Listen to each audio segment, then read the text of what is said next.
Good morning, ladies and gentlemen, and welcome to today's webinar. It's a great honor to have you all here today, and we hope that this will be an informative session for you. My name is Tejo Ishaka. I'm a senior associate within the Deloitte Financial Advisory Practice in Nigeria, and I'll be anchoring the conversations of today's webinar. This Valuation for Financial Reporting webinar has been organized by the Deloitte Nigeria Valuation and Modeling team. And during this webinar, we will get to interact and communicate with different stakeholders across various sectors. We have as our audience today hundreds of registered participants, including CEOs, CFOs, finance directors, and other business leaders. As the theme states, we will be exploring the secrets of fair value, specifically navigating the complexities of valuation for financial reporting in Nigeria. I'll be covering areas related to unquoted equities valuation and goodwill impairment testing in this edition. But before we start, permit me to briefly introduce our speakers. With us today, we have a panel of 3 seasoned valuation professionals who will be handling different sessions during this webinar. First, we have Abimbola Ogundare.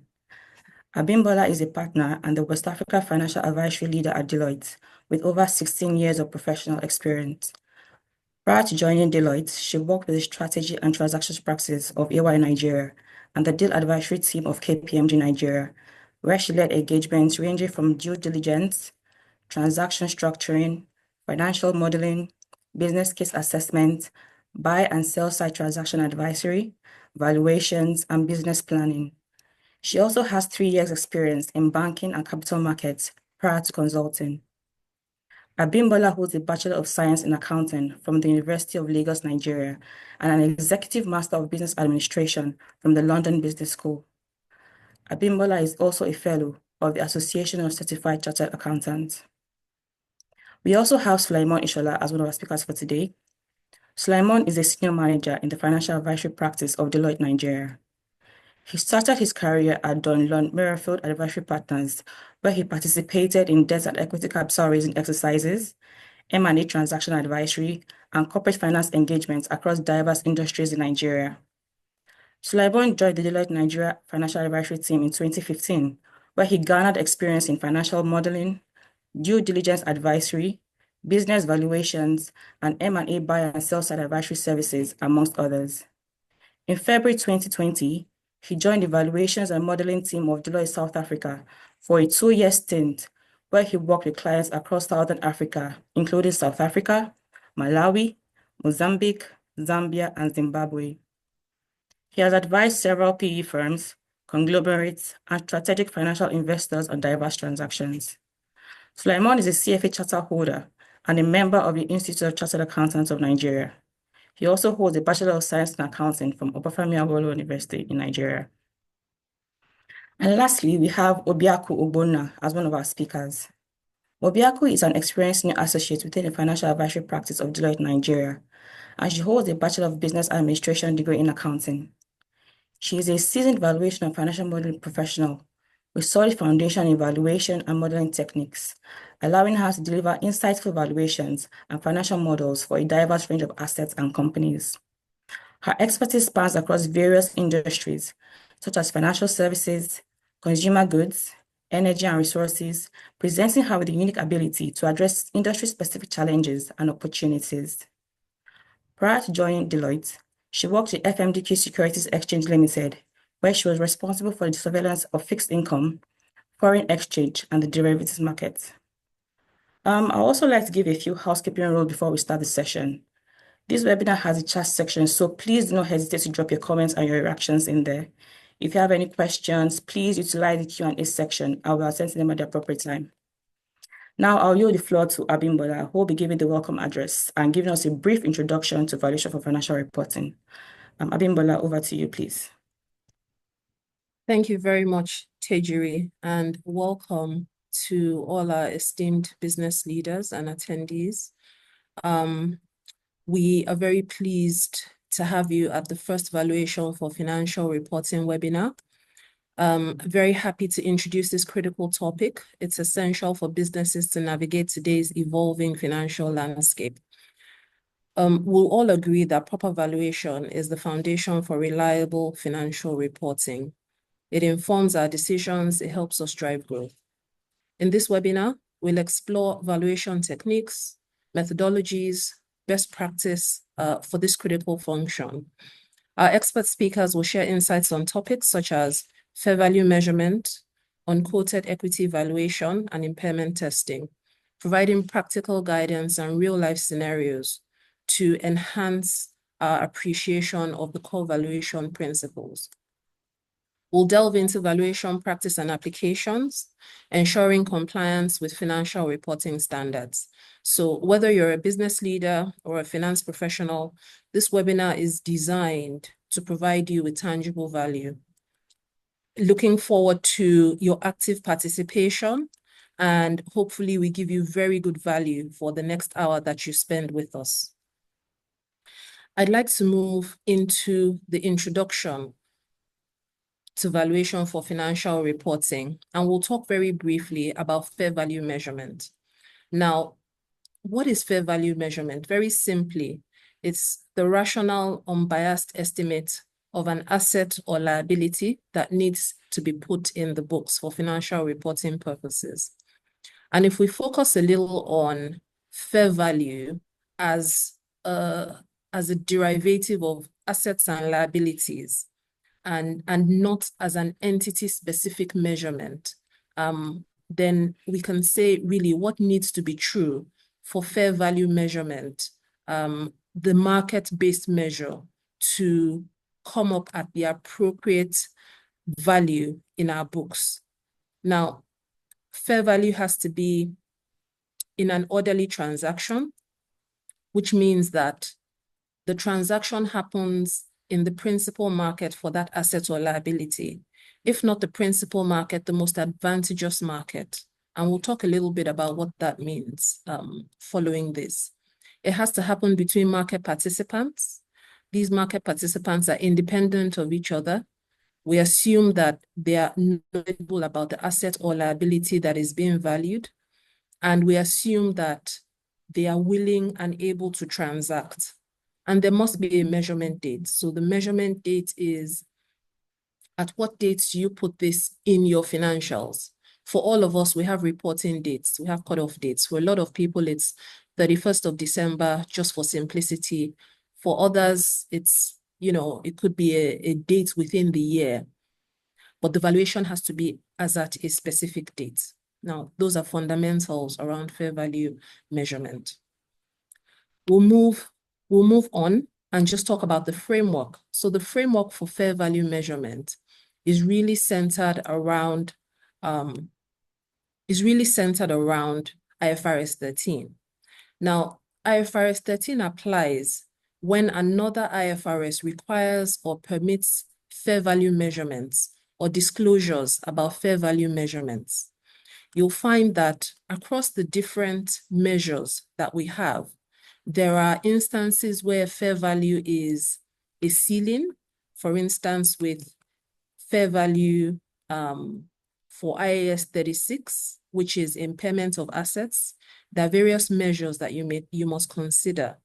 Fair value less cost to sale, value in use, but usually from an impairment perspective, the ceiling would be what is termed as fair value for that asset.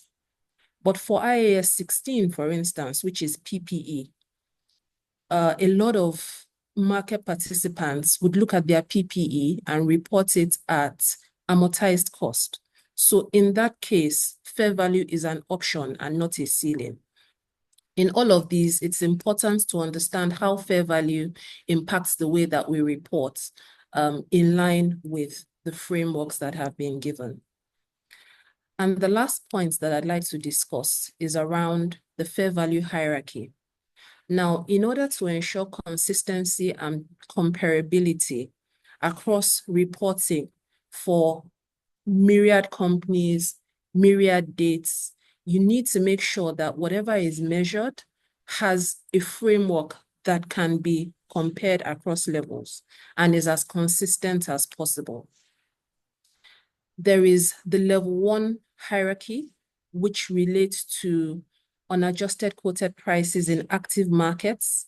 I'll give an example there, where you're able to go into the Nigerian Stock Exchange and check the price of a listed security that has a lot of deal volume, where you can say that there is a good buyer and seller ratio, and therefore, a fair value for whatever is being traded in the market. That's an example of a level 1 input.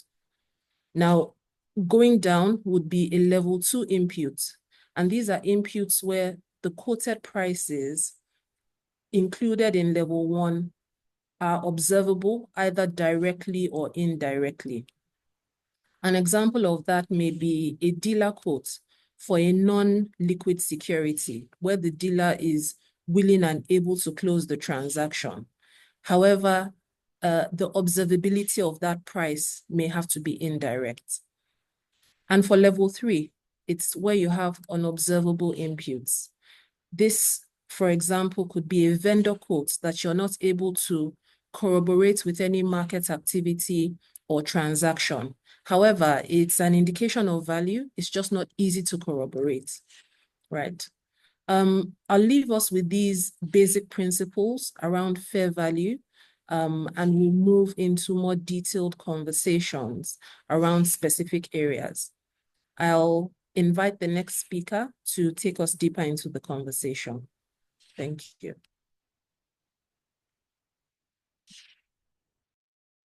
Thank you very much, Abimbola, for that insightful session. Good morning, everyone. My name is Obiako Obona. I'm a senior associate within the financial advisory practice of Deloitte. And today we're going to be talking about unquoted equities valuation. These are the things we're going to be discussing. What exactly is unquoted equities? How does it differ from quoted equities? What are the different valuation techniques that you can use to value unquoted equities? The fair value hierarchy as well. We're going to be discussing that. We'll talk about key considerations for each of the valuation techniques and the application of discounts and premium. When we talk about unquoted equities, we're simply saying shares of private companies, and that's what it is. And because they are private companies, they are not ideally listed on any securities exchange. They are not publicly traded. Their shares are illiquid. And sometimes even shares of delisted companies can be classified as unquoted equities. It's important and essential for us to differentiate between quoted equities and unquoted equities. And there are several distinguishing factors: the listing status, liquidity, valuation, and regulatory oversight. In terms of listing status, quoted equities are traded on a recognized stock exchange. And in Nigeria, quoted equities are traded either on the Nigerian exchange or NASDAQ. On the other hand, unquoted equities are not traded on any recognized stock exchange. They are traded privately. In terms of liquidity, the liquidity for quoted equities are quite high. Why? Because again, they're traded on a recognized stock exchange, and it's easy for you to buy and sell shares on the exchange. For unquoted equities, because they are traded privately, it is difficult sometimes to find a buyer or even difficult to find a seller. In terms of valuation, you can easily go to the Nigerian exchange and check the market capitalization of any company, and then you can derive the value of that company. But for unquoted equities, to derive value for private companies, you may need to, employ the services of a valuation professional like Deloitte to help you determine the value of that business, or through negotiations and likes. And then finally, in terms of regulatory oversight, quoted companies or public companies are usually regulated strictly. And in Nigeria, they're regulated by the Securities and Exchange Commission and the Nigerian Exchange. While for unquoted equities, there's less regulatory oversight. And what that then means is there's less transparency in that market and there's less standardization. It's important for us to distinguish between quoted equities and unquoted equities, particularly because of the challenges that we may face when we are valuing unquoted equities.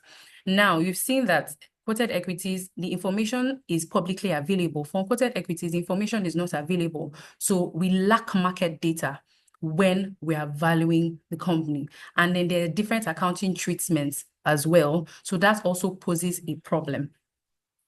Now, let's talk about the different valuation techniques that you can use to value a private company.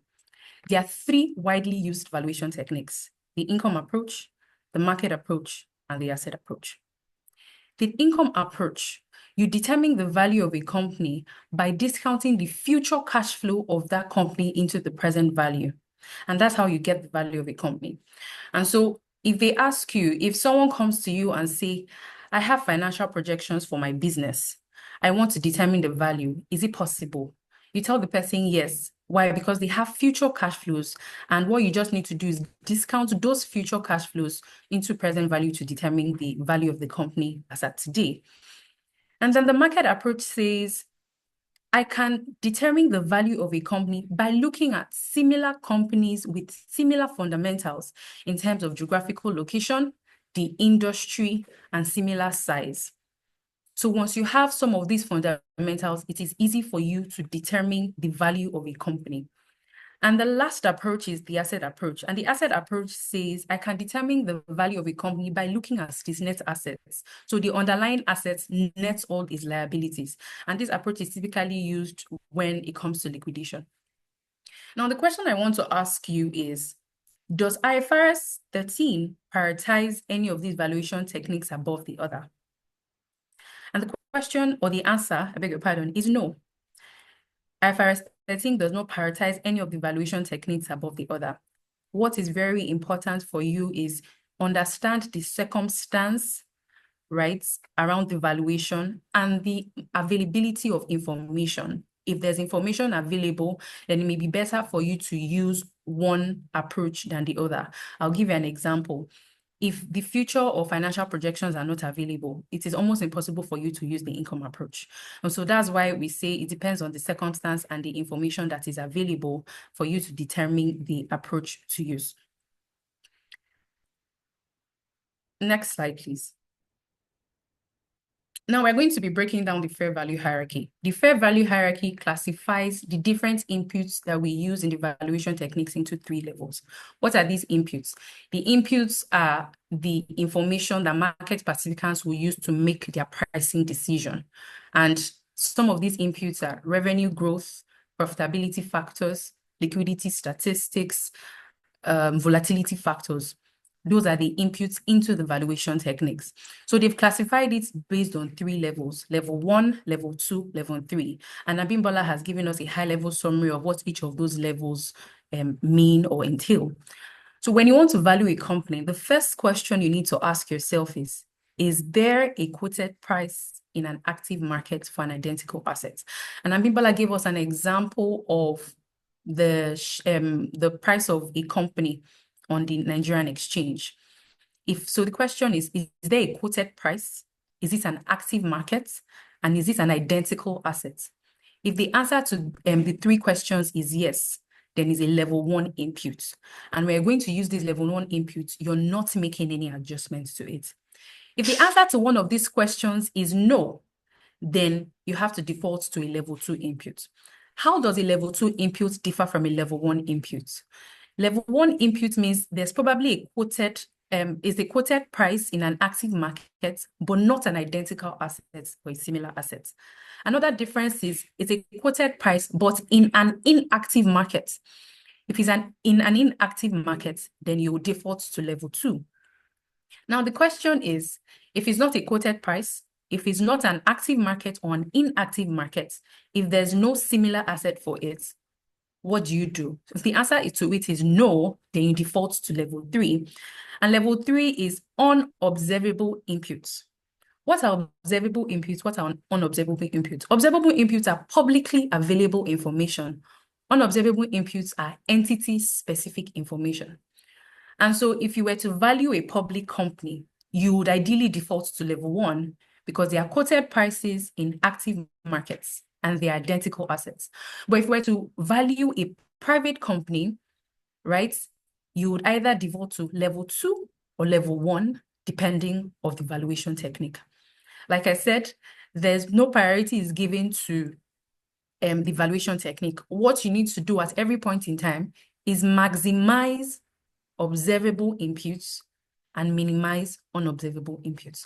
I have some illustrations in the subsequent slide that gives further, that just enhances my explanation of level 1, level 2, and level 3. And I'm just going to be talking about 3 of them. The first illustration I have is quoted shares in a company traded on a major stock exchange.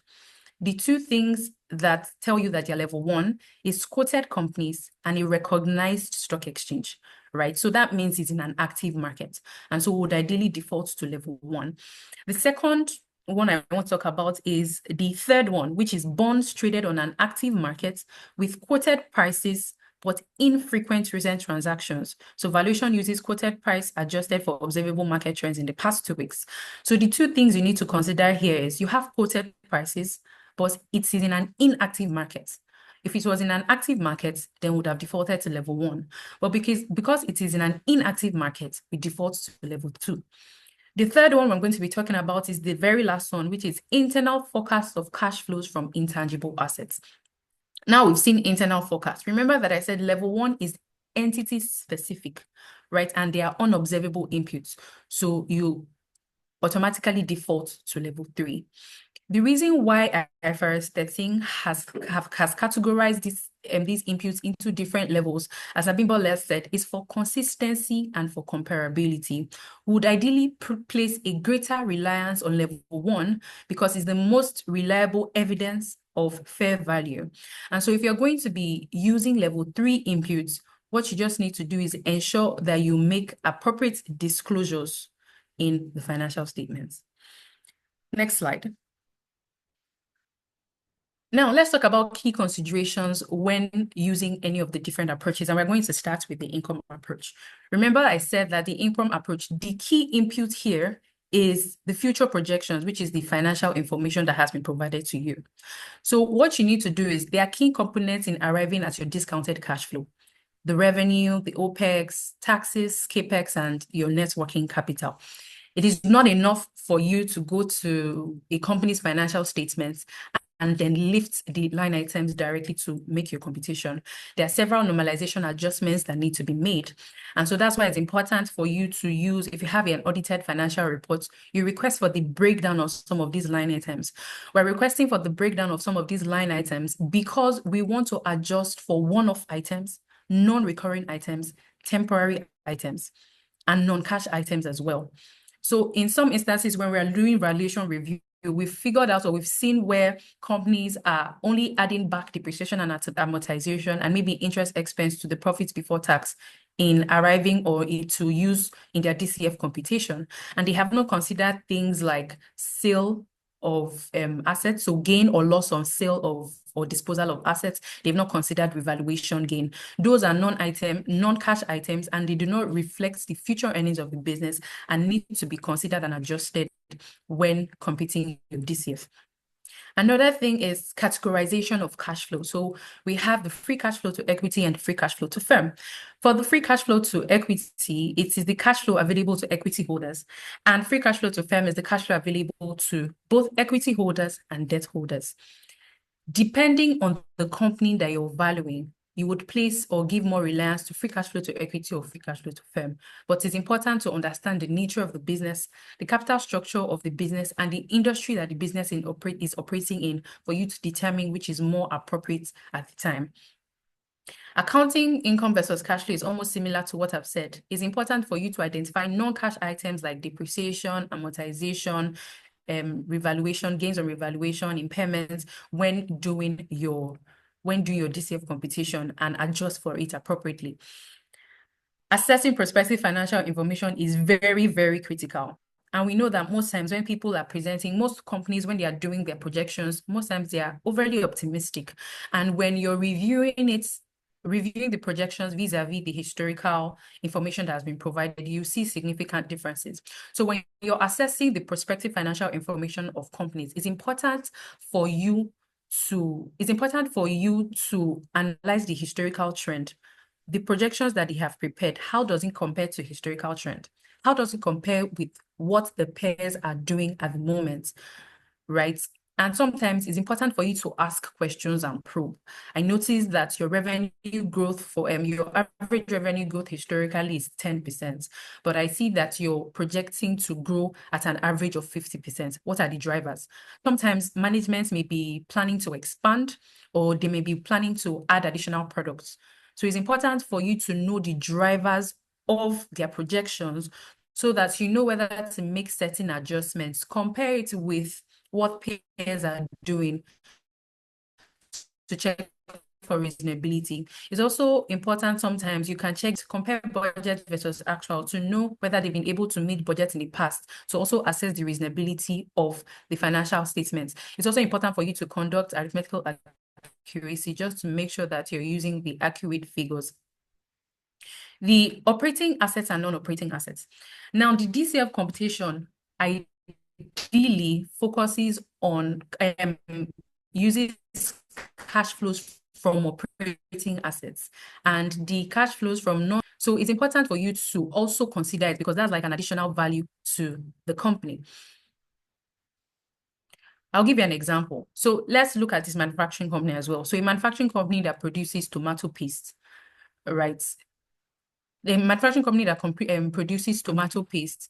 I mean, we've captured all the operating assets when doing a DCF, but they have investment property. They have an investment property that has not been captured in the income statement or captured when doing a net debt calculation. This investment property is giving them rental income. How then do we include it when we're doing a DCF computation? There are two ways to go about it. You can either include the investment properties when arriving at your computation of your EBITDA, or you include the investment property as a non-operating asset in arriving at your equity value. We've also realized that sometimes companies double count. And how do they double count? They include the rental income when arriving at their EBITDA value, and also include the investment property as a non-operating asset. So it's very critical for you to decide how you want to include that computation when doing your DCF. And then finally, for discount rates. Discount rates can either be WACC, that's the weighted average cost of capital, the cost of equity. The only thing I'm going to say for discount rate is important that you need to be consistent. What is your cash flow? Is your cash flow free cash flow to equity or free cash flow to firm?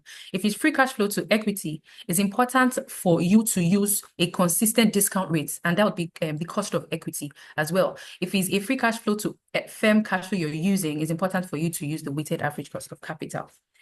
So in the next slide, I have like a DCF framework, a typical DCF framework for a company. And I mean, the DCF framework would differ depending on the industry and the company that you're going to be valuing.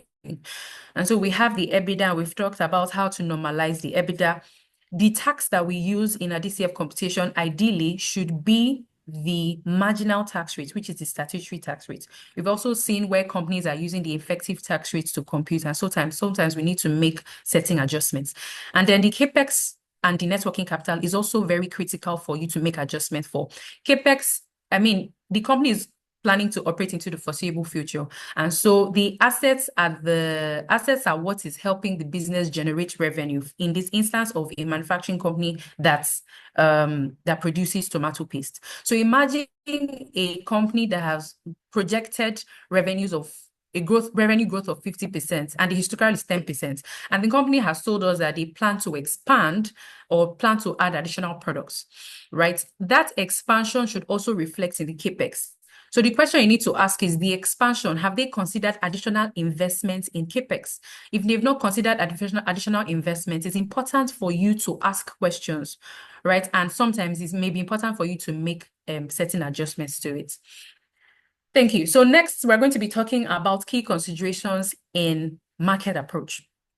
For market approach, we're saying again that we want to determine the value of a company by analyzing similar companies with similar fundamentals, right? So when you want to choose guideline companies, before you choose a guideline company, it's important for you to understand the company that you plan to value. What is this company? what is the what stage of what stage are they within the life cycle, right? Do they operate just locally? Do they operate regionally? It's important for you to make all those assumptions so that you can tell the type of companies that you will use as peers.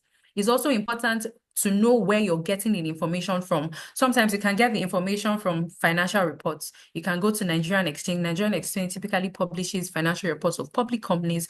You can also use CapIQ and some other search engines to get some of this information. So it's important for you to understand certain classifications, right? And read the business description or the principal activities of some of these companies that you want to use as peers, right? Because some of these companies, they differ in terms of growth, in terms of length of operations, and that can skew the multiples that you get or you arrive at eventually. Normalization of financial statements is similar to what I've talked about. Don't just pick the EBITDA and let's assume you want to use EV to EBITDA. You just pick the EBITDA. You need to make normalization adjustments. Are there certain items that should be excluded before you use that value? The next thing I want to talk about is the appropriate multiples, right? So you can have an enterprise value multiple or an equity value multiple. An enterprise value multiple is essentially the multiple available. The enterprise value is the value available to both equity and debt holders. Equity value is available to just equity holders. Now, like I said in the income approach, it depends on the nature of the business, right? In the industry that the business is operating on. What are the drivers of that business revenue? What are the drivers of that business for you to determine whether you're using an enterprise value or an equity value? Okay, and then applying certain adjustments. So in some instances, you may not find appropriate peers in the same jurisdiction. So does that mean that you're not going to value that company using the market approach at all? The answer is no. Sometimes, even when you decide to use some pairs within the same industry, sometimes the growth is different. So their business sizes are different. So there are certain adjustments that you also need to make when you're doing or performing the market approach. Such adjustments are adjustments for country risks, particularly for businesses that don't operate within the same jurisdiction. Another adjustment you need to make is adjustment for size compared to the company that you're valuing. And I have that in the next slide. I've just shown like a tabular representation of it, right? So when we get the observed EV/EBITDA of some of these companies, we make adjustment for size, adjustment for country risk, and adjustment for control premium. And I'm going to talk about control premium more after I finish talking about the valuation techniques. And then just at the bottom right, you'll see a valuation summary. And the valuation summary is we're picking the last 12 months EBITDA after the normalization of the EBITDA. Then we pick the adjusted EV/EBITDA multiple, and it's adjusted because we have adjusted for size risk, country risk, and control premium, if applicable, to arrive at the equity and equity value on a controlling marketable basis. I will not talk about discount for lack of marketability now. I have a slide where I'm going to talk about it. And then finally, we have the asset approach. The asset approach is essentially saying you determine the value of a company by identifying the net assets.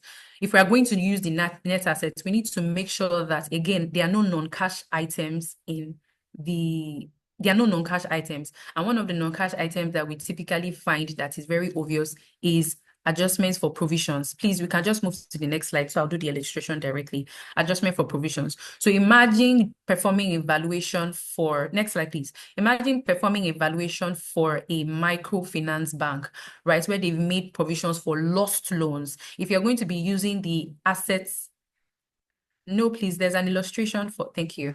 Yes, where you're going to be using the asset approach, it's important for you to adjust for those provisions before arriving at your value for the asset approach.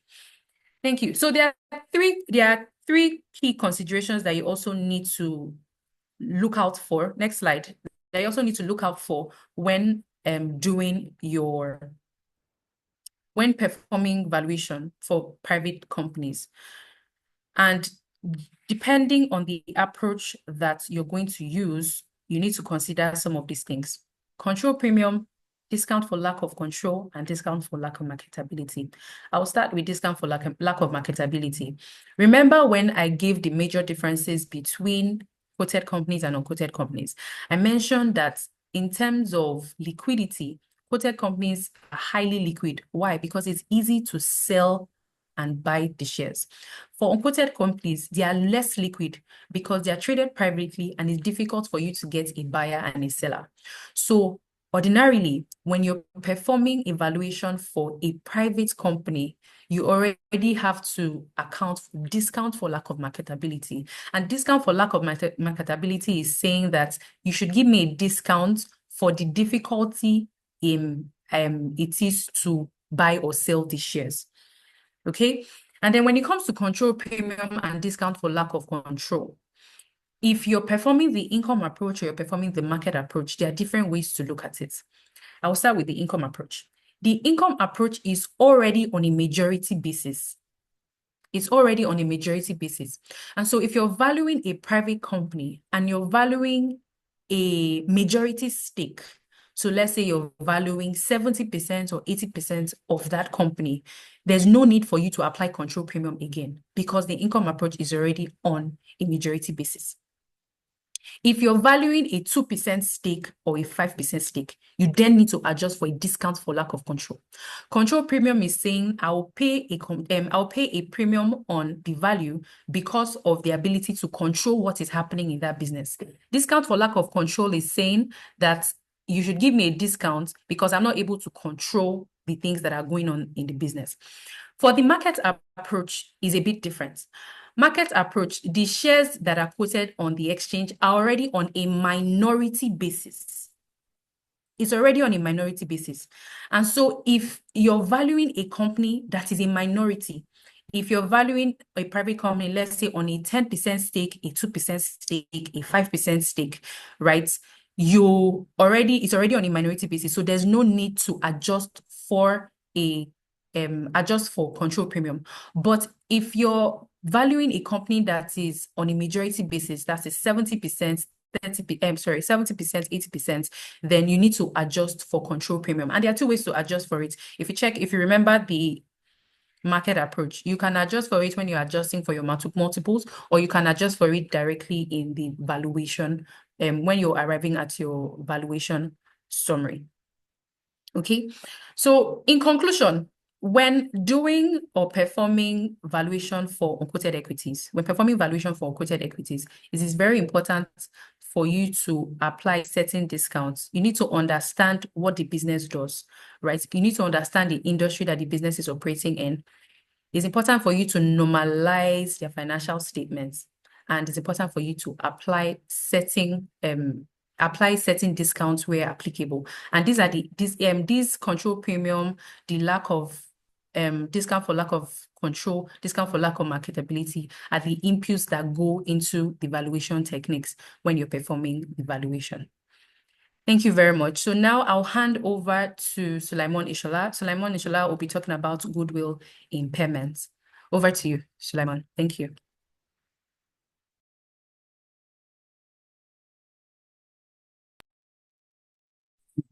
Yeah, thanks. Thanks so much, Obiako.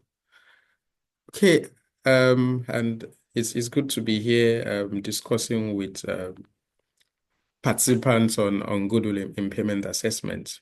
So as Obiako rightly said, my name is Ishola Suleiman. So today we have about 7 areas we want to touch on just to perhaps enhance our understanding on goodwill impairment. So, I mean, there will be some introduction. We'll talk about goodwill, what gave rise to goodwill in the first place. We'll have conversations around CGU. How do you define CGU? And then when do you test it for impairment? Are there indicators that tells you when you need to assess goodwill for impairment, as well as the frequency of that testing? How frequent do you have to test? When you test, what are the components of impairment testing? It's important to mention at this point that the standard that guides on impairment assessment is IS 36. So everything we will be doing, or everything we should be doing when we're assessing goodwill for impairments needs to be done in line with that standard. It's important to mention that as well. We will talk about how do you recognize and how do you measure impairment. And lastly, I think we will try to speak a little bit on discount rates because usually we've seen that discount rates is something that greatly impacts the assessments that we do, right? If you can go to the next slide. Okay, if I can speak briefly regarding what gave rise to goodwill. I mean, we know the standard on intangible asset does not allow us to recognize internally developed assets or internally developed intangible assets. However, when a business when there is a transaction, right, and that transaction qualifies for a sale of business in accordance with IFRS 3, right, then it is important for you to do an assessment, which we call purchase price allocation, where you need to allocate that purchase price to the different assets that you have acquired, to the fair value of the assets that you have acquired. Then that unallocated portion, that portion of your purchase price that you're unable to allocate to any intangible assets or any tangible assets, and that is the goodwill, right? So, I mean, different things account for goodwill. Perhaps a business has done well for itself, but the important thing is that that goodwill has occurred, that goodwill has been recognized. It has to be assessed for impairment. And the process of recognizing the goodwill for impairment is really to ensure that you adequately capture the correct figure in the financial statements. Remember, you don't want to overstate your assets. You also don't want to understate your assets. So it's really important that you assess goodwill for impairment. And if you look at it very well, I mean, because of the nature of goodwill, right? It's usually I mean, the useful life attributable to it is usually indefinite. It means you can have it in your books forever unless you've captured some impairments, unlike other forms of intangible assets where you need to attribute a certain useful life to, and then you amortize them over those years, right? So when the purchase price is more than the fair value of the assets and liabilities that you've acquired, the portion you're unable to allocate is a goodwill. It's in your balance sheet, you've captured it. Then how do you determine whether to write it down or to retain it? That process is a goodwill impairment assessment that we are speaking about today. Next slide. I mentioned earlier, because I mean, in the year when you initially recognize goodwill, it's important that you test it immediately for impairments. However, subsequently, the standard requires that you conduct an annual testing of impairments, even whether there are indications or whether there are no indications, you have to assess it.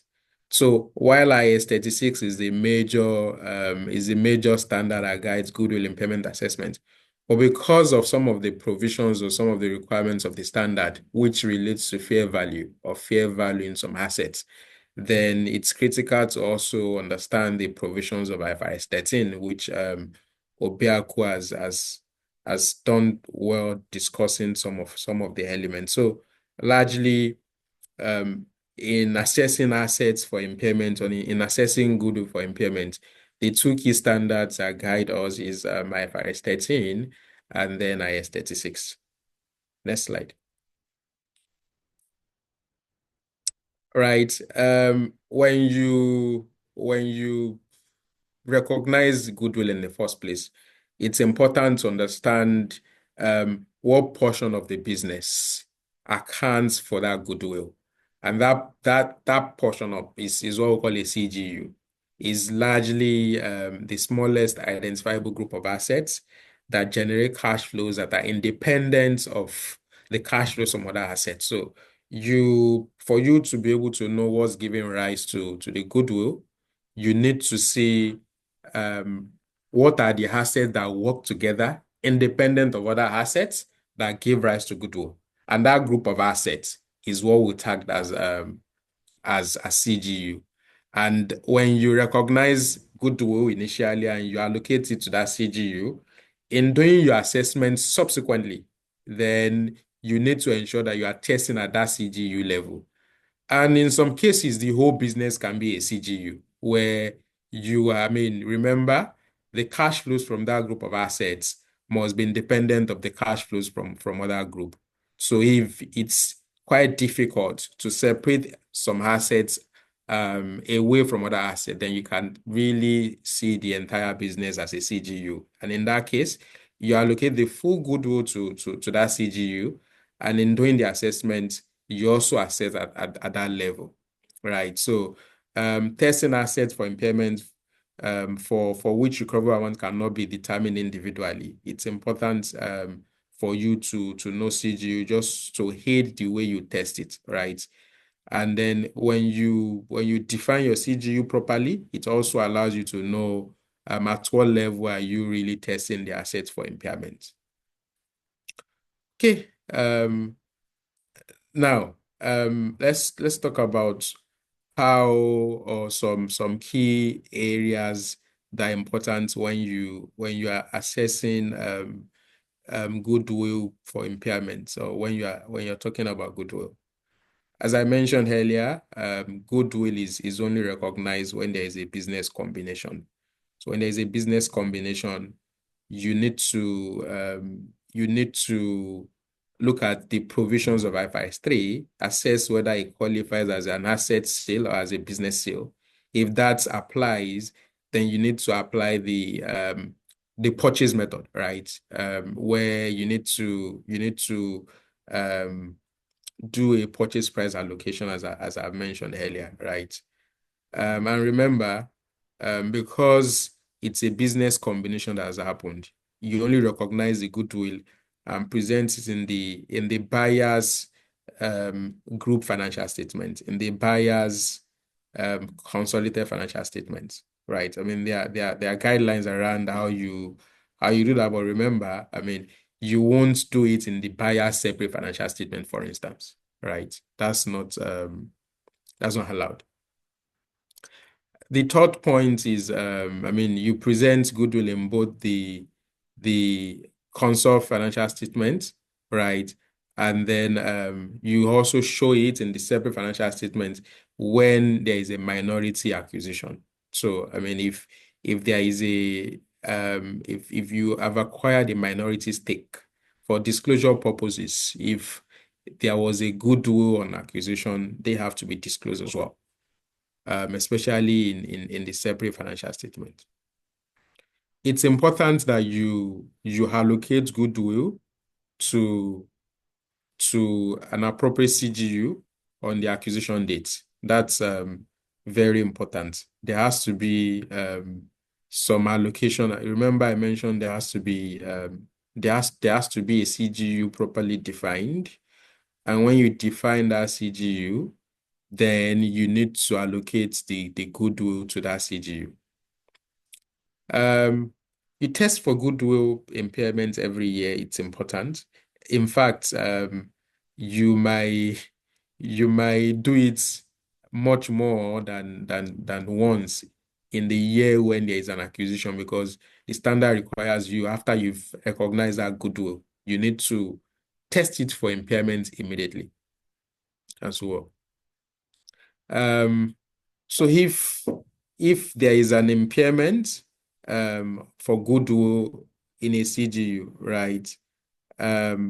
The impairment goes to the goodwill first. Remember, a CGU comprises of different assets in which goodwill is a part. So when you test goodwill for impairment and you realize that indeed there is impairment, you first allocate it to that goodwill.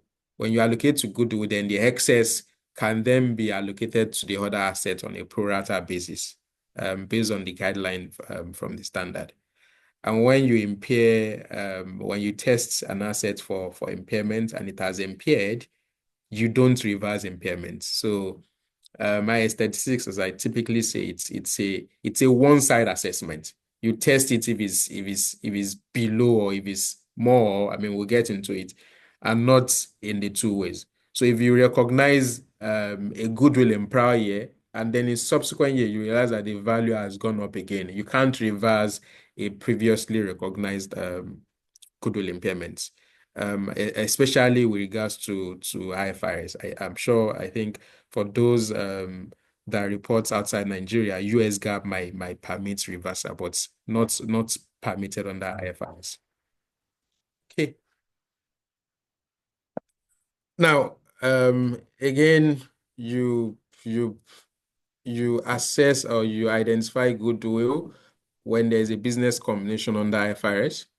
You allocate that goodwill to a CGU, right? That's the day one. That's the day one work you do, right? Day one, when that business combination happens, you have done your purchase price allocation.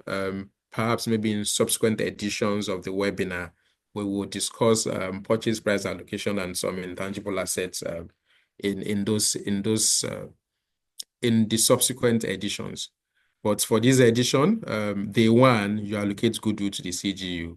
Then during the lifetime, I mean, subsequent to the initial recognition in the other years, then the first thing is you assess it for impairment at least annually, at least. But when there are indicators of impairments during the year, you might have to, especially if you do mid-year reporting and all of that, if there is an indication of impairment of a goodwill, then you have to test it much more than once in a year, right?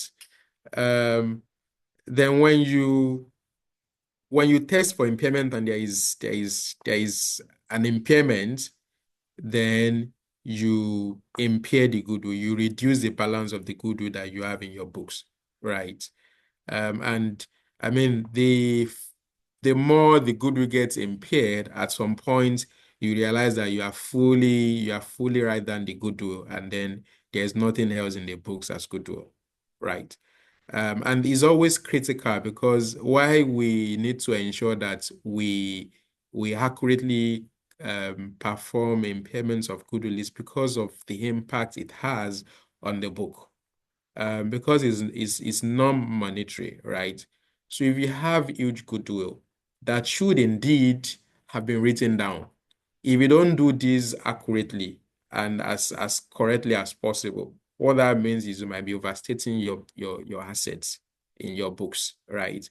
And I mean, if at some point you now get to do the right thing, it might really means that your assets or your balance sheet might shrink significantly.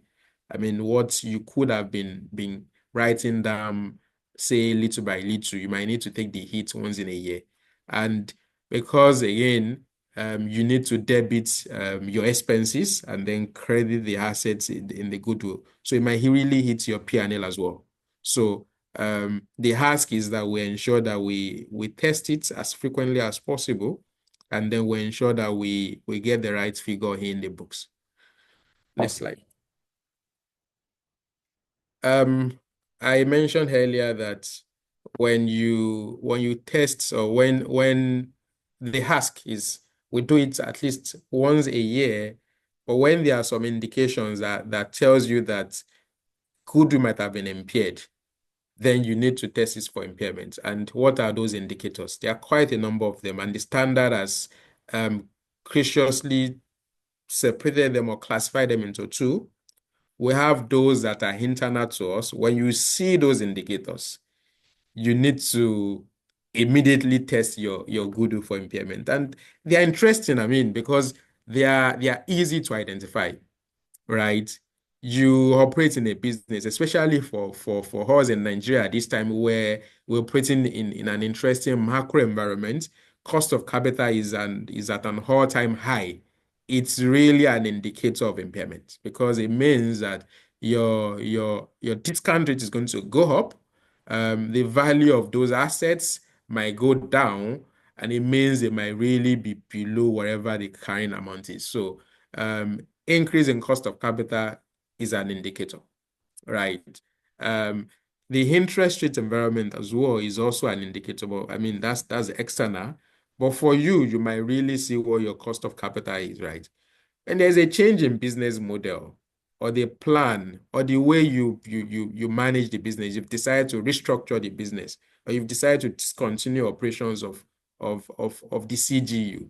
It's an indicator that, look, you might need to assess your goodwill to know whether it has impaired or not. Another example is when there is an obvious damage, physical damage. Say there is a fire incident, for instance, on the assets of the business, right? When that happens, because your assessment of goodwill means you're saying collectively, all these assets is going to generate some cash flows for you. But now is a physical damage, there is a fire that's impacted the ability of your business to produce as much as you used to produce. It means that you might need to recheck if you still need to carry that goodwill at the amount you currently carry.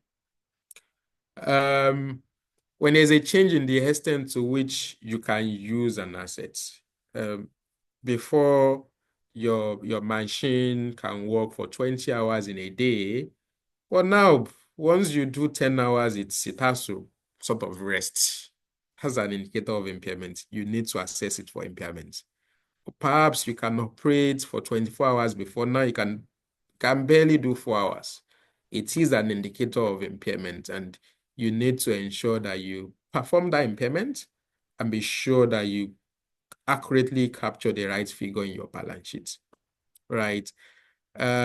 When there is an evidence from internal reporting that the economic performance of an asset will be worse than you expect, it is an indicator.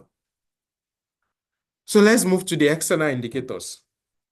So when there is an unexpected decline in market value of an entity, it's an indicator of impairment. And when this happens, you need to assess if your carrying amount is still accurate, if you still need to be carrying whatever amount you have in the books. The second one is when there is a change in technology. So you've acquired some equipment, and then you just realize that there is a newer version that renders your current technology obsolete. It renders your technology useless, right? You need to evaluate if some impairment needs to be captured. When there's an increase in interest rates, and interestingly, about last year we wrote an article. It's available on our website where we delve into the macro environment that we are in, and then speak about how it impacts valuation and serve as an indicator to everyone around the impairments or potential impairments that we potentially needs to capture on our assets. And when the current amount of an entity's net asset, it's more than its market cap, we need to evaluate and then assess that asset for impairment. It is important. So let's move to the next slide. How frequent do you test for impairment? I'm sure for majority of us, or for a lot of us, we will think, look, my financial year end is 31st December. I can wait till 31st December and then do my impairment test. You don't have to do that. It does not need to be at the financial year end, right? The standard permits you to perform impairment tests at different times of the year when you have resources available, right? But to speak to it, you must do it every year and at any reporting date. when there are indicators of impairment. So, and that speaks to people that do half-year reporting, people that do interim audits and all of that. Then you have to do all of those assessment at each of those periods, right? When you initially recognize goodwill during the current annual period, you must test it for impairment before or at the end of the current annual period. So if, for instance, there is an acquisition and it happened on one of my transactions that I did in South Africa, where they acquired an entity, and at the point of acquisition, it was a good purchase price. Everything was closed. The books was closed. We did the purchase price allocation. Some portion of the excess was allocated to goodwill. And just after the transaction was concluded, there were indicators of impairment. We then immediately tested it for impairment and realized that the goodwill that we recognized on acquisition has been impaired. So it's always, I mean, people say, look, if you indeed made this or paid this purchase price, that means you were accurate, or you were convinced that yes, there is some goodwill sitting in the books. But yes, you must evaluate if there are indications to say your conclusion at the point of concluding the transaction has changed, right? The next one is, sorry, let's go back to the previous slide. Yeah. If you test it for impairment before the end of the reporting period, you need to perform additional tests when there are indicators of impairment, right? Then again, the mandatory annual impairment test can be at any time during the period, provided that you will do it at that time every year. And then there is no requirement for an entity to test all these assets at the same time. So you can do it, including the individual CGUs. Next slide. Next slide.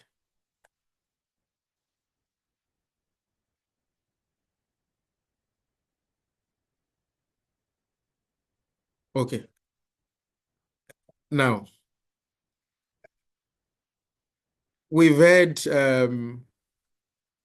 about impairments in basic terms, and in accordance with the standard.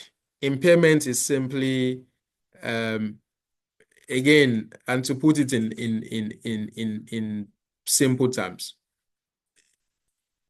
when you carry an asset at 10 naira, and after your assessment, you realize that the value of that asset should be 7 naira. That difference is the impairment. Now, to use technical accounting jargons, what that means is you're literally comparing your carrying amount, the amount you have it in the books, you're comparing with how much you can recover from that assets. And that is what we call impairment. So according to the standard, impairment is really when your carrying amount is more than your recoverable amount. And the impairment loss is the difference between your carrying amount and your recoverable amount. Now, in terms of recoverable amount, the question is, what is recoverable amount? You know, from using an asset, in recovering value from an asset, there are two options you have. You can either recover value from using the assets, right? Or you recover value from selling the assets. I mean, if in using the asset, you realize you're not going to recover a lot, then you sell it. And that's why the standard will tell you that the recoverable amount is really the higher of the value from using it, which is a value in use, and the value from selling it, which is a fair value less cost of disposal. Now, there's a distinct difference between the two, I mean, what we've seen when we test businesses for impairment and when we talk to business leaders and CFOs, we realize that people don't really see differences, or people think there's no difference between the two, which is not right, right? Value in use is entity specific, right? It's you saying, from me using these assets, right? From me realizing value from these assets, this is the way I plan to use it, and this is how I intend to recover value from it. I mean, in doing that, you put some elements of market participants' view into it. Yeah, because I mean, there is a definition of highest and best use, which is critical in financial reporting, right? So in doing that, then you need to assess and ask yourself, how will a market participant maximize the use of these assets? So, for instance, if the market participant is expecting, say, a 40% margin, right? And you're saying it's 70% margin. The question is that reasonable? Are you really able to achieve that? So again, one key thing I think it's worthy to mention, especially for financial reporting, is you need to really evaluate and assess all of these things from a market participant's view. Is always very critical. So that's for value in use. So when you are using the assets, what value can you get? And different things goes into it.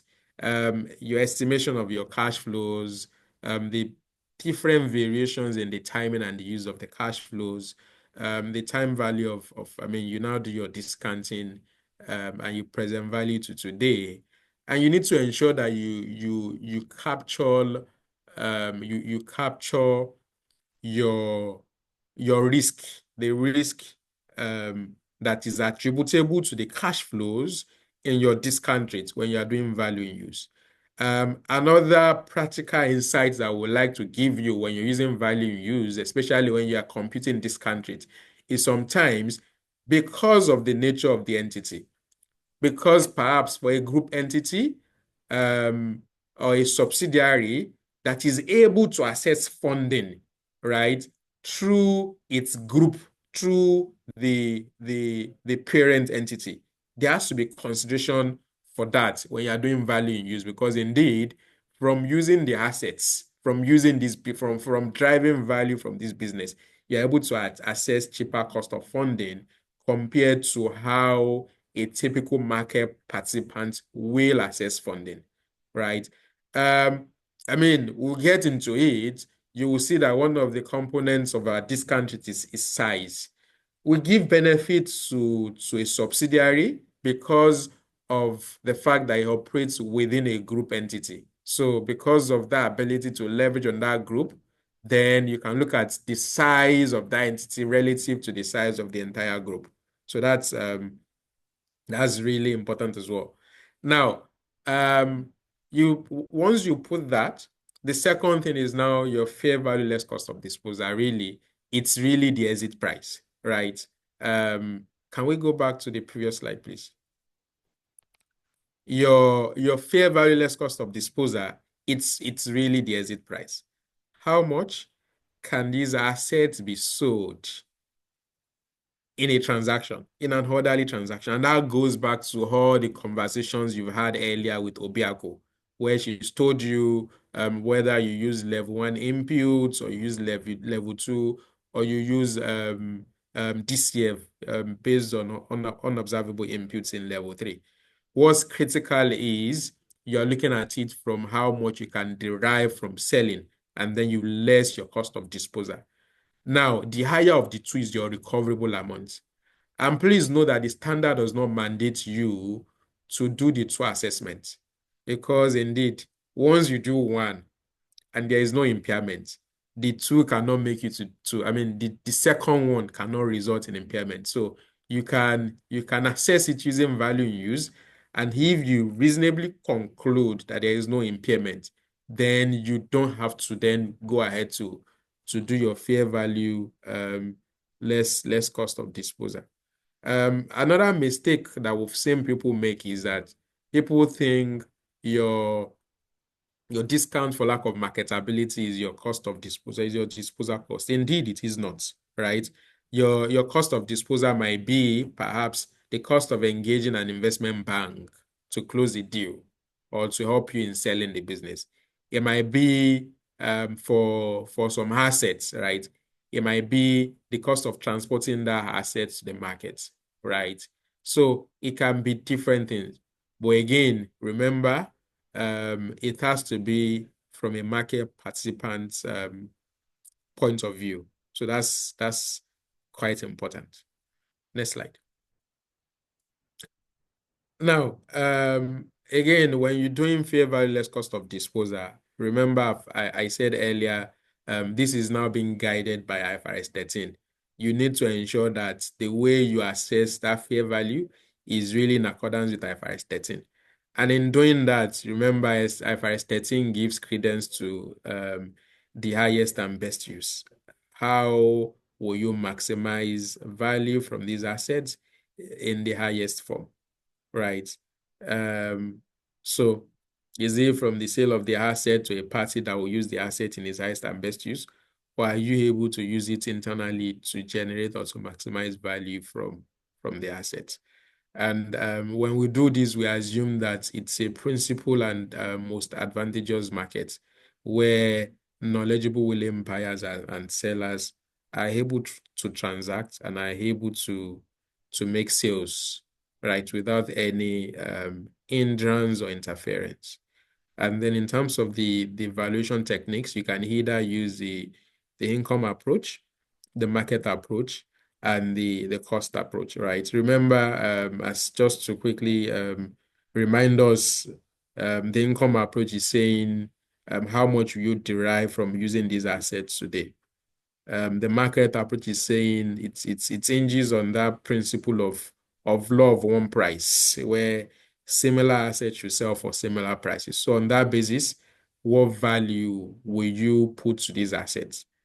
Now, when you put all of this together, you derive your fair value less cost of disposal. And Obiaku already did justice to that earlier.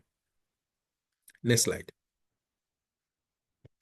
Now, when you're doing fair value less cost of disposal and when you're doing value in use, it is very important that we understand the cash flows that goes into our analysis.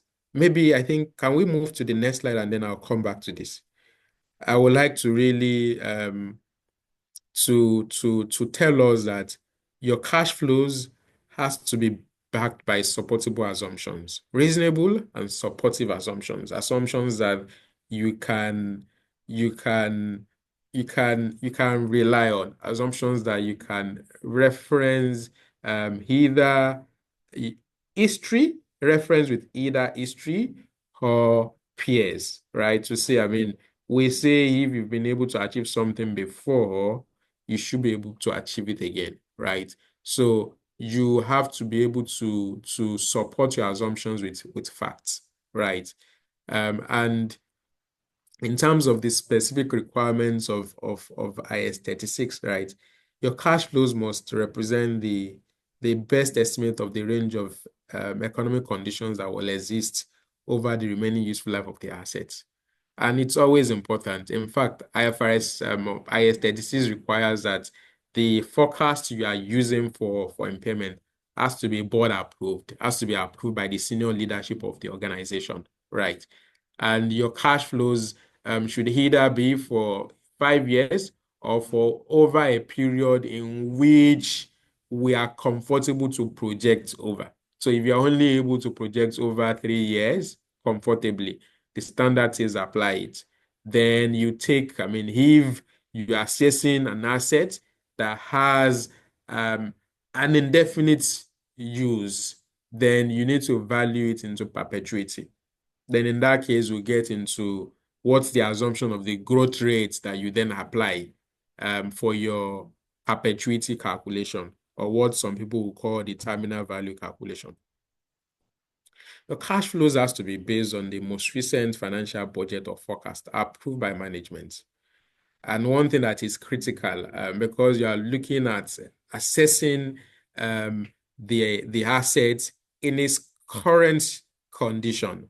So if there is a restructuring or there is an amendment that you plan to improve the working condition of the assets, you don't consider it when you are doing value in use, especially if, as at the date of impairment, there is no commitment already. You haven't committed to that enhancement or that restructuring. So any cash flows, both inflows and outflows, due to enhancement of an asset life or an asset working condition, any restructuring plan must be excluded. Again, what we typically see when we are assessing businesses for impairment, because business, I mean, you realize that a lot of finance managers and business leaders are really avoiding capturing impairments. So what they then do is you see them bringing in or saying, look, my plan is to restructure this business. My plan is to enhance the working life of these assets. And then because of this, my revenue is going to triple. No, that is not permitted by the standard. You exclude any cash flows due from restructuring, due from enhancement of the assets from your analysis when you're assessing assets for impairment. Then cash flow should be estimated beyond the period covered by the most recent budget. I mean, if it's an indefinite useful life, then you extrapolate in the future or you do some terminal value analysis. But however, please note, if the asset has a definite useful life, then your assessments will only be over that period, over that life. So we can go back to the previous slide. Now, so let's talk about the value. And when you're doing value in use, it's really is really a DCF analysis you are doing. But please, what I will really recommend, in which we've seen people make that mistake, is you need to ensure that you compare apples with apples. Why the standard really prefers that we do it on an unlevered basis, a cash flow that doesn't consider the impact of financing. I think maybe paragraph 65 or thereabout of IS 36 is clear as to the nature of cash flows that we use. However, we need to ensure that we compare apples with apples, because if your carrying amounts that you are comparing with, right, considers that financing, perhaps if your carrying amount is, say, on an EV basis, for instance, on the enterprise value basis, then you need to ensure that your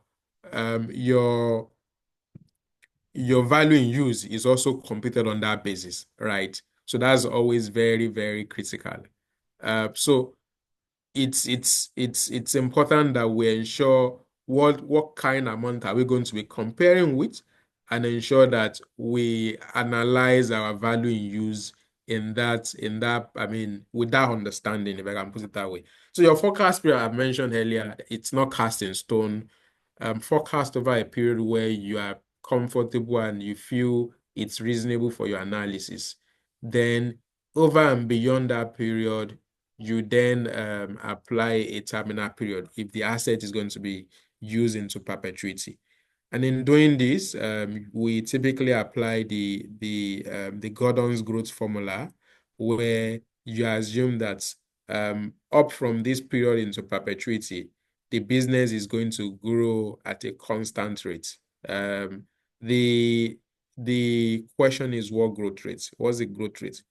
So usually there are different schools of thought around whether you should use the industry growth rate, whether you should use the nominal GDP, whether you should use the long-term inflation.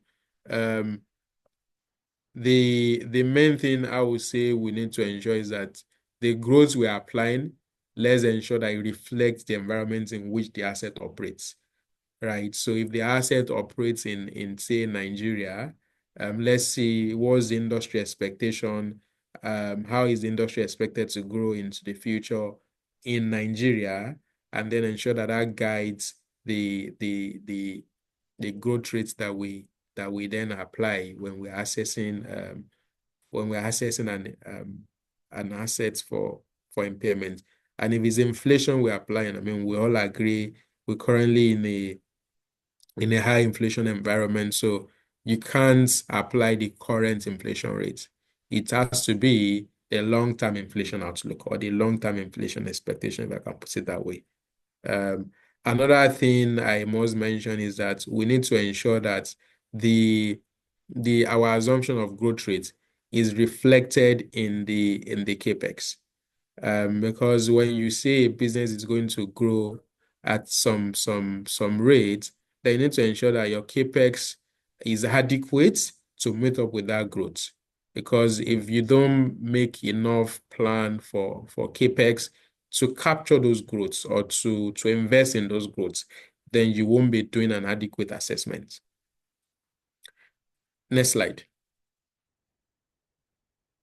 Okay, now the next thing is in assessing your impairment. Remember, impairment is really you comparing two things, your carrying amount and recoverable amount. I mentioned earlier that recoverable amount is the higher of your fair value less cost of disposal and your value in use. Now, how do you determine your carrying amount? It's really the amount that you carry the assets after you've deducted any depreciation or amortization and previously accumulated impairment losses. And in determining the value of or what the carrying amount is, right? You need to include any I need to ensure that you only include assets that can be attributed directly or allocated on a reasonable and consistent basis to the CGU. I mean, those assets that will help the CGU generate the future cash flows. For instance, when you're deciding or determining the carrying amount, a business will need working capital, of course. You need to include working capital then. So expand into the future, you need working capital. So working capital has to be included, both inventory, receivables, net of payables, and all of that, right? Any other asset that the business needs. For instance, if the business does not need an operating asset, right? So you won't include it because it's just an idle asset. So you won't include it. And then you will ensure that you also don't include it in your value in use calculation. So now, a carrying amount does not include any recognized liability unless the recoverable amount of the CGU cannot be determined without the constitution of this liability. So, which is what I mentioned earlier. The preference is for you to do it before any financing, but if you can't reasonably calculate the value in use or the carrying amount without including those liability, then you include it. But make sure you include it on the two sides. You include it both in your carrying amount calculation, and then you also include it in your recoverable amount calculation as well. So, in a nutshell, your carrying amount is really the directly attributable assets, all of those assets that are contributing to you generating the cash flows, plus the goodwill, plus the share of any corporate assets, if any. You back up the liabilities, and then you adjust for the net working capital as well. Okay. Now, when you're done, you've calculated your recoverable amount, you've calculated your carrying amount. Where your carrying amount is greater than recoverable amount, that means you need to write your asset down to recoverable amount. That write down is impairment, right? And remember, I mentioned earlier that your impairment losses are allocated to assets within its CGU. And the first asset to take a chunk of that impairment is a goodwill. You reduce the goodwill first, 100%, right? And then the excess impairment loss is now going to be used to reduce the asset on a pro rata basis. I mean, you allocate it on a pro rata basis. And you don't reduce any asset below its highest value. So you only write asset down to zero. So you can't say because you want to, you've done your pro rata analysis and then you're saying an asset should take 10 naira impairment loss and the value of that asset itself is 3 naira. You can't do that. you only reduce it to 0. Okay. Now, to give you an illustration of what a value in use looks like for impairment. So this is, for instance, for a bank, I mean, we decided to use bank here because when Obiaku showed you an example of valuation calculation using DCF, you will realize that he showed for a manufacturing company where what's driving performance for a manufacturing company, if you agree with me, is their asset. So they need to do a lot of investment in capex. They need to do a lot of investment in capex to expand. For a financial institution like a bank, what they need to invest to be able to to expand is not the bricks and mortar physical assets. Is really the investment they are making in regulatory capital to be able to ensure that they meet their capital adequacy ratio. So you adjust for that as well. Then when you do that, you do your discounting and then you get your value in use. Then you compare that value in use with the carrying amount. And the difference is either some headroom saying you are okay, this asset is not impaired, or some impairment loss which you then need to allocate to some assets. Next slide. So I would like to quickly talk us through how you then determine the discount rate. Right. So we know what discount rate is. And remember, I mentioned that your discount rate is, I mean, in a simple term, your cost of capital, your discount is an opportunity cost of capital. Is the opportunity cost rather that you would have earned elsewhere if you don't invest in these assets, right? And it must reflect how a market participant would have fund the entity. And you must ensure that you capture all the risk in your cash flows in here, in your discount rate. And you must ensure that it is consistent with your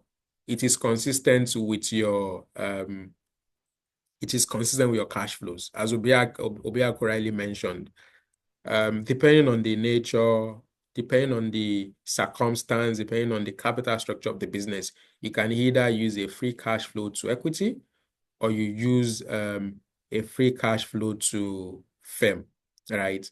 When you use free cash flow to equity, what does that mean? It means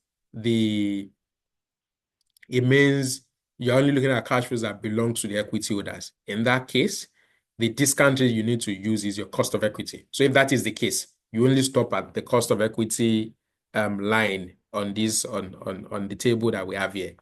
However, if your cash flows is a free cash flow to the firm, to the providers of capital, to all providers of capital, the capital providers can either be equity or debt or even preference capital and all of that. In that case, your cost of capital needs to reflect the contribution of each of these providers of capital into the business. In that case, you consider a cost that reflects or that weights the contribution of each of the providers of capital, and then you use the weighted average cost of capital. Now, remember, in deriving your weighted average cost of capital, you're weighting the cost of each providers of capital. So, for instance, you are weighting the cost of equity and you are weighting the cost of debt. An important question that I need to mention here, or an important fact I need to mention here, especially when you're doing financial reporting, which is the purpose of this call, is that you must ensure that your weighting must reflect either the market or the optimal. So it's never going to be the book value weighting of this. It's never going to be the book value. It has to reflect what the market participants will do to finance this business. So that's very important. Now, in deriving your cost of equity, different things goes into it, but I need to mention that we use an an adjusted or a modified CAPM. CAPM meaning the capital asset pricing model, where you really building up the cost by looking at your risk-free. If you're investing in a risk-free asset, right? How will you or what is the cost, or what is the yield you get from a liquid on the run and recently issued government bond? So then you had your equity risk premium, adjust it for beta, and then you had any alpha. Alpha being perhaps you are assessing a business that is smaller relative to an average business in the market. That's one. You need an additional premium for that. Or if there are specific issues you've identified in the cash flows that you are not able to adjust for entirely on the cash flows, then you account for that risk in here. It is called a firm-specific risk premium. And those things can be different. Maybe the cash flows are quite aggressive. The margins are much more higher than what they've achieved historically or what the peers are doing, and you are not comfortable, you are not certain as to whether you can definitely achieve this margin. Then you can account for that in the discount rate, right? Then that's when you add all of them together, then you derive your cost of equity. Then your cost of debt is really how will you what rates will the bank give you when you are financing or when you're asking them for loan. And it's really you wearing the cap of a banker. And the way the bank is going to assess you is really by saying, look, the minimum return I want from you is a yield, is the government yield. Is if I decide to put this money in a government bond that is risk-free, this is the rate I will get. But because you are not risk-free, because you carry some default risk, you carry some possibility of default, then I need to demand for an additional premium, right? And that is the spread over risk-free. Then you had it, and that's really your cost of debt. However, I mean, because your cash flows are after tax, you remember in the cash flows that Obiaku showed you, it is after tax. And the one I showed as well, it is after tax. What that means is that your cost of capital, your discount rate has to be on an after tax basis as well, right? And that's why we need to adjust for tax in our cost of debt to derive your post-tax cost of debt.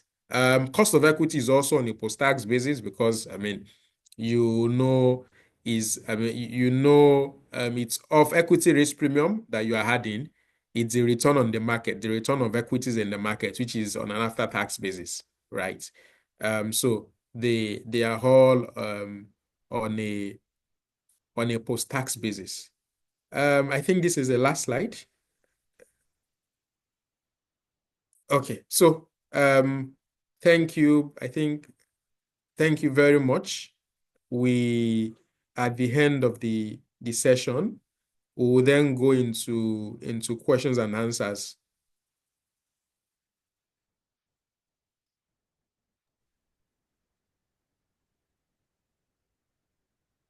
Thank you very much, Suleiman, for that insightful session.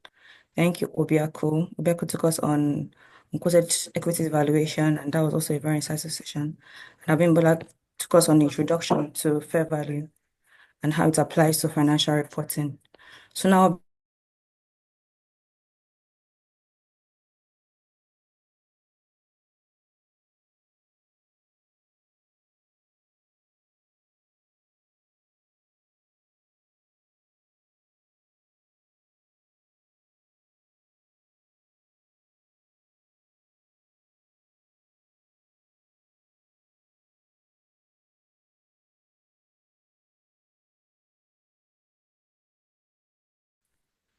the circumstance and information. Remember that there are 3 levels of input, and the first level of input says quoted prices in an active market. So if you're going to be performing a valuation for a quoted company, right, that is unadjusted level 1, and that's where the most reliance is placed on. In that instance, there will not be any need to use 2 different valuation techniques, right? But if you're if you're maybe using financial projections, because you know that the least reliance is placed on level 2, then you can use, in that instance, you can use 2 valuation techniques just to corroborate your answer. Yeah. Thank you. I hope that answers your question. Yes, thank you very much, Obiako. There's another question for you, and it says, please, for each valuation technique, which industries use them the most and why? I think for this question, again, it depends on information available and circumstance. So if you look at the different industries, you can actually use market approach or income approach or even asset approach, right? It depends on the information available and the circumstance. So I'll give you an example. If you're doing evaluation for a company that deals in arts, the question you need to ask yourself is, am I able to get pairs very easily? If the answer is no, then you tilt more towards the income approach. And then if you're performing an income approach, or if you're if you're performing valuation for a private company, the question is, do they have forecast financial information? If they have forecast financial information, how reliable is that information? Right? If you can place reliance on that information, meaning that you can use the income approach. So I'm going to say that the evaluation technique is not exactly industry driven, is more of availability of information, availability of data, and the circumstance that drives the evaluation technique to use. Yeah. Thank you, Obiako. I think I should give this question to Suleiman. It says, what are the modalities for adjusting for country risk and size?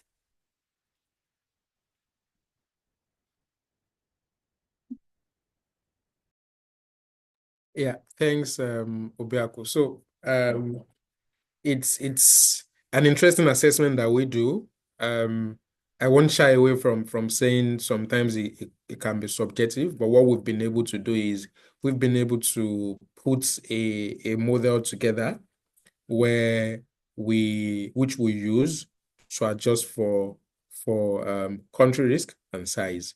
And what we usually do is to look at the country risk premium for country risk premium for countries in which these assets operate relative to the country risk of the peers that we have.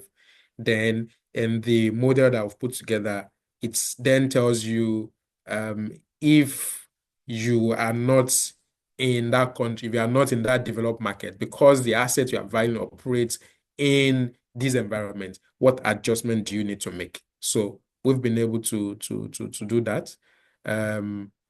Perhaps if you get to do valuation for you, you will perhaps see how we do those adjustments.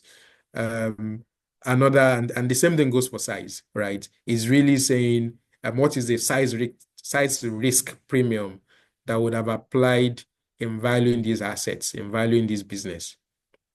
If you because you are not as big or because you are bigger than the peer companies that we have, what adjustment should we be making, either positive or negative, to the assets? So that's really that's the way we do it. Thank you. Thank you, Suleiman. And I think this question goes to you as well. It says in valuation, a selling company who hires a valuation professional to assist in the valuation of its item will expect a higher value, while a buying company who hires a valuation specialist will expect a lower value. Reason being that the professionals tend to work for their employer. Knowing that valuation requires some assumptions, how do you balance this? Because everybody seems to be right once the assumptions are reasonable. Yeah. So I understand your perspective. When you're doing value, also mentioned there are different types of valuation that we do. There are pricing guidance, which is what we call valuation from a sales side perspective, right? But we've seen instances when a seller will appoint us to do a valuation as an independent or to provide an independent valuation. In that case, we do it without any form of bias to say we're either on the buy side or on the sell side. It is a valuation that will derive whichever side we are on, right? And in terms of balancing it, it's really when you look at the assumptions everybody is making, right? If everyone arrive or use reasonable assumption, while we might not really get to the same value in terms of figure, we'll potentially get to a range of value, similar range of value. There will be some overlap.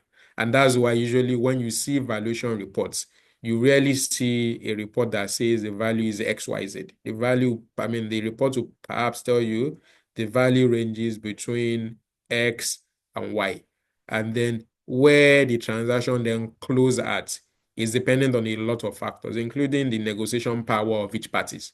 That power to negotiate and say, look, this is the assumption you've made. I think it should be this, or I think it should be more. So those are different factors that now sort of enhance or determine what your completed value will look like.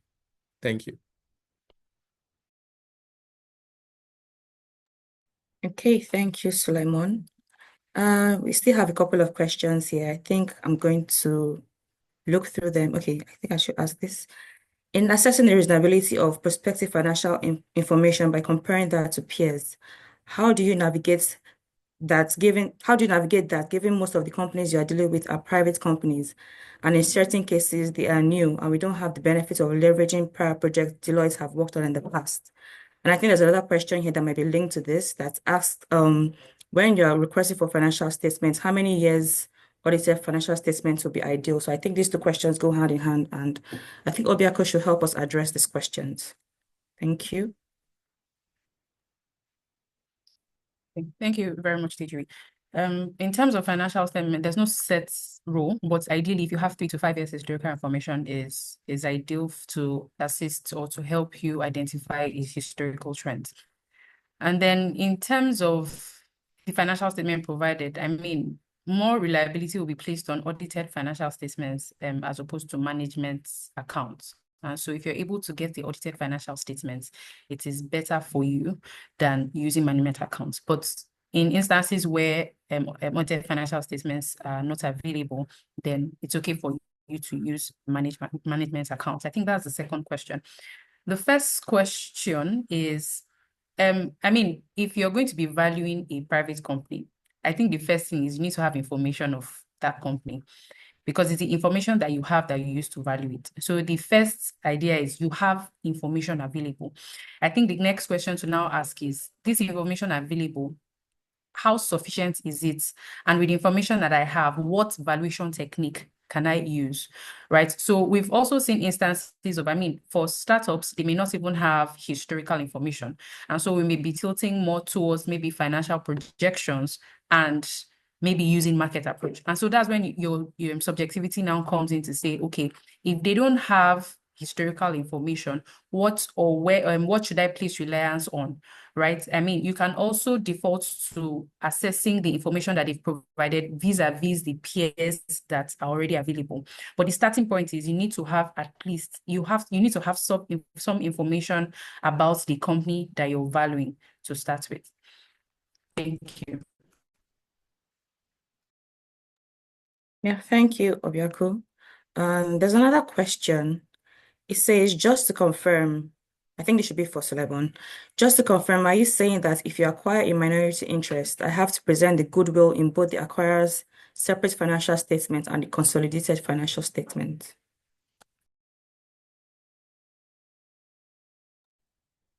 Yeah, thanks. I think maybe to be clear, it's really a disclosure, issue, as you rightly mentioned.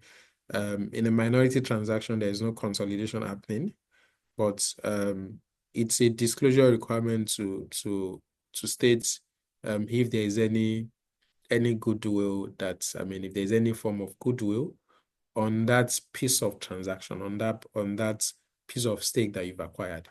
It's important to disclose, right? And the reason is, especially when there are piecemeal acquisition, when you now acquire in pieces and at some point you need to consolidate, it's important to see how the movement actually happens if you've previously done this analysis and disclosed. Thank you. Thank you, Sulaiman. There's another question here regarding impairment. It says, how long should conditions persist before testing for impairment? Yeah, the conditions, there's no test of persistence, if I can put it that way. It's at least you assess assets for impairment annually. That's very important. Then when there is an indication, once there is an indication, it is important to then test it for impairment. It doesn't have to persist. It's really identifying or understanding that indication and then proceeding to assess for impairment. Thank you, Sulaiman. This question goes to Obiaku. It says, what ranges of values do you use as discounts or premiums when doing valuations? Are there resources to reference? Okay, so for us and dealers, we typically use professional valuation methodology, and they typically give us specific ranges depending on the percentage stake in each of the companies, and then they do it based on the different regions, so West Africa, Southern Africa, and the likes. So we at Deloitte, we use valuation methodology solely in deriving our percentages. Yeah, thank you, Obiaku. I think we have a few more questions left. So I think I'll give Sulaiman this question. Do you adjust for acquisition premiums when using multiples from precedent transactions? And how do you get the value of the discount to apply? I think Obiaku has addressed the second question, so maybe just address the first one. Yeah. There are different types of premium. Acquisition premium, depending on whether you are also valuing or you're valuing a transaction where there will be some acquisition as well. Then the question is, your transaction should also reflect that premium. In that case, you don't have to make that adjustment, right? So what you need to see is does the condition apply to your valuation? If that is the case, then you don't have to adjust, right? But what I've seen is there was a recent transaction where I was trying to do the valuation, or were engaged to do the valuation, and then it's a form of a delisting transaction. And what we've seen is that whenever businesses are delisting, they pay significant premium over the share price, over the price on the exchange, right? Just to get the minorities buy-in. Now, the question is, how do you then determine the appropriate premium to pay over the share price, right? What we then did was to look at all recent transactions, live actual transactions that's happened, delisting transactions that's happened in Nigeria. What were the premium that they paid over the share price as at the date the delisting happened? And then we average it out, and that informed the kind of premium we should be putting on the share price for the purpose of the transaction that we're valuing. Thanks. Yeah, thank you, Sulaiman. I can see a very interesting question here, and it's a case where we see very often in some for some clients, and it's saying, can we use blended valuation by weighting the different valuation methodologies? For example, 50% DCF valuation and 50% comparables to arrive at the valuation of a company. Yeah, Simon. Yeah, thanks, Obiako. As you said, it's always a point of conversation. But if I can put this question to whoever wrote that question, right? You realize that, how do you determine the 50%? We say valuation is both art and science. A good way to arrive at a reasonable valuation is to minimize the art, is to minimize the subjectivities. But then after you've scientifically arrived at some valuation using income approach and market approach, you then decide to bias the outcome with the weighting. So the question is, what's driving the weighting? So the International Valuation Standard Council, they release the IVSC. It's clear you don't weight two valuations, right? And the same thing goes with IFRS, right? You don't weight two valuations. Yes, it's encouraged that you use more than one method. And the reason is for you to be able to corroborate the outcome of one with the other. So you can investigate. For instance, if my income approach is telling me the value is 20, and the market approach is telling me the value is 50. Yes, they are different, but there is something fundamental that's driving the difference in value that you need to investigate and understand before you conclude on one. For instance, I'll give you an example. Several years ago, we were engaged to value a power asset in Nigeria. The power asset is a concession from the federal government where it's going to operate the asset for 20 years. In doing the valuation, what that means is that asset is going to be valued over a finite life, right? When we did market approach, we're getting values that are bigger. Initially, just imagine if we had weighted it, right? It means our valuation is going to be biased. But when we did our investigation, we realized that while our asset, the subject asset, is being valued over a finite life, right? The peers are expected to operate into perpetuity. And that was a reason. I'll give you another example. We're reviewing a valuation done by someone recently, and then they apply three different approaches. They look at the share price on an exchange, which was really low, very depressed. They did market approach and did income approach, and then they weighted the three together. When we did the evaluation, when we recomputed the evaluation, we derived something a little bit different, right? And when we investigated, we realized that the share price of that shares, or the shares hasn't traded for over 2 years. The share has not traded for 2 years. We then questions whether that share price is a reflection of the current fundamentals and realities of the business as are today, right? So the advice we'll give you is that you avoid waiting, you don't wait. You rather try to triangulate and then corroborate the outcome of one with the other. Thank you. Thank you, Suleiman. I think I will be taking the last question now because of time.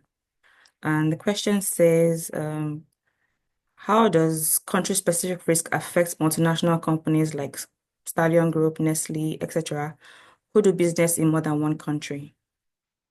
Obiako, please, I think you can help us with that. Yeah, so if you're going to be performing evaluation for those kind of companies, it's Obiako, I important think for... you're muted.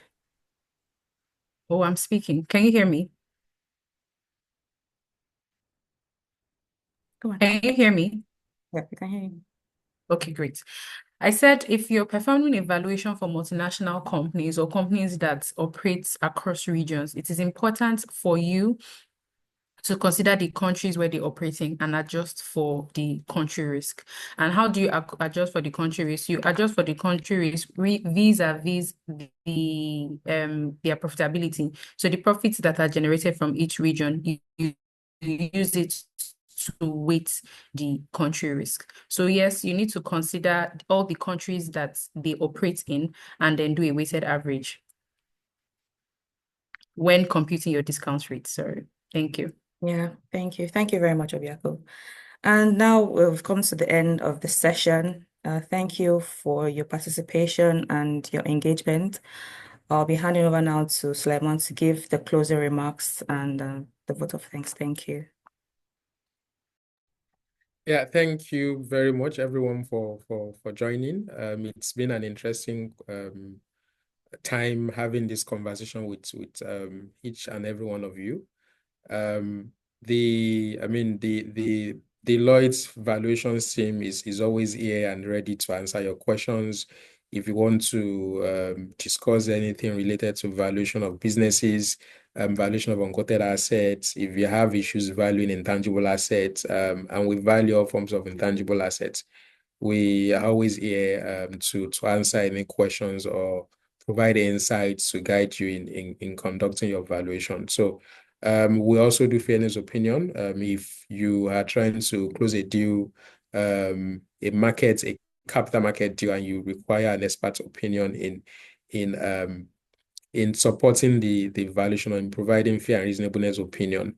As I mentioned earlier during the conversation, we do purchase price allocation valuation as well, where we help you to see the drivers of value in your transaction and allocate value to each of the intangible assets that you're acquiring. As well as all forms of financial model build, whether for capital allocation, for transactions, or for internal budgeting, we do that as well. Thank you so much. Thank you for joining, and we look forward to having you in the next edition. Bye.